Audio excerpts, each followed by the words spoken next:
Hi friends, எல்லாருக்கும் வணக்கம். இன்றைக்கி ஒரு அன்பாக்சிங் வீடியோ பார்ப்போம். யூடியூப் சேனலில் எடுத்தேன். ஜாயின் சாரி டெய்லி யூஸுக்கு. வெயில் வருது, கொஞ்சம் காட்டன் மாதிரி இருந்தது. வெயிலுக்கு கொஞ்சம் காட்டனாக இருந்தால் நல்லா இருக்குமேன்ட்டு எடுத்தேன். ஆனால் மிக்சடு காட்டன் தான், கொஞ்சம் துணி மெலிசாக இருக்கும் அப்படின்ட்டு எடுத்தேன். 125 ரூபான்னு போட்டிருந்தாங்க. நல்லா இருக்குது, துணி மெலிசாக இருக்குது, எனக்கு பிடிச்சிருக்கு. 125 ரூபா ப்ளஸ் ஷிப்பிங். 50 ரூபா கேட்டாங்க. 300 ரூபா 2 புடவை. நல்லாயிருக்கு. உங்களுக்கு பிடிச்சிருக்கான்னு சொல்லுங்கள்.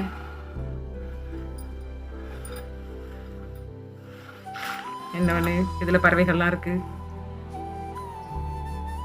எனக்கு உருவ பொம்மை போட்டுருந்தா பிடிக்கும். பார்த்து தான் ஆசையாக இருந்தது, எடுத்துட்டேன். வெயிலுக்கு கொஞ்சம் காத்தோட்டமாக இருக்கும். ஆனால் பியூர் காட்டன் கிடையாது. நல்லாயிருக்கும் நம்புகிறேன்.